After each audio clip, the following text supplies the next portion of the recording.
Do you often experience pain in your feet, legs, or lower back after walking or running? If so, you may be dealing with overpronation, a common but abnormal movement pattern that affects many people. I'm Houston podiatrist Dr. Andrew Schneider. I'm board certified with over 20 years of experience. In today's video, we'll discuss the definition of overpronation, its consequences and symptoms, and how to recognize the signs of overpronation in your own feet. We'll also touch upon the various treatments available, including supportive shoes, orthotic inserts, and exercises that can help correct the issue. So let's dive in and learn more about overpronation and how to identify and manage it. But before we do, I wrote a book all about foot mechanics and orthotics. I would like to send it to you for free. You can order it at www.orthoticbook.com. The link is in the description. Also, let others know about these videos. Please like, comment, hit the subscribe button, and share on social media. This will help others find this information.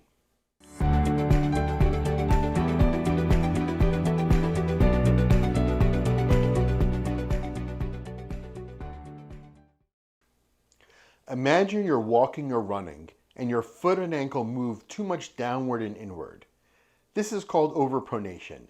It often happens to people with flat feet where the arch of the foot collapses and touches the ground. Overpronation and its opposite, underpronation, are both common but not normal ways that our feet move.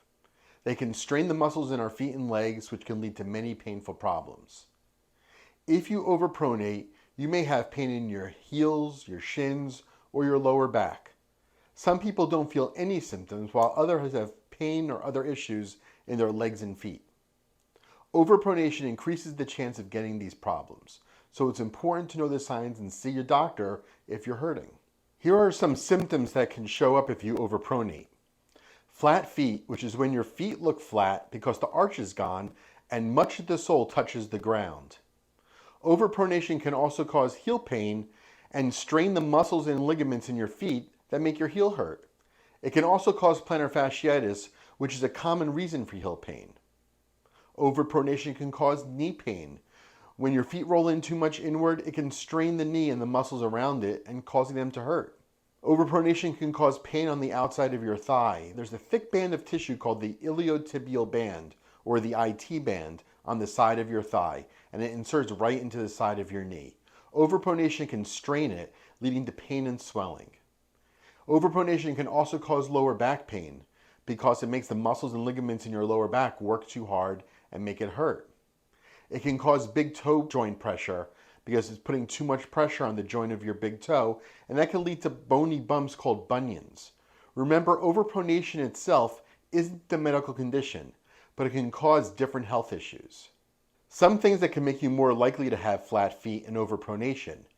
Women are more likely to have these problems than men. As you get older, the chances of having flat feet and overpronation goes up. Being overweight can also contribute to flat feet and overpronation. Activities like running can increase the risk because of the impact on your feet, and wearing certain shoes like high heels or ones without good arch support can also make you overpronate more and lead to flat feet becoming more likely. To treat overpronation, we want to reduce the strain on the muscles in your foot, ankle, and leg to avoid pain, and there are a few treatment options. Wearing supportive shoes or inserts can give stability and support to your foot, reducing excessive movement and strain on the muscles and the ligaments. Custom orthotics are special inserts that provide even more support, especially to your arch. They help reduce overpronation by giving extra stability and support to your foot structure. Custom orthotics are made just for your foot and can be really helpful for treating overpronation. Doing specific exercises for your feet, your core, and your hips can help to reduce overpronation.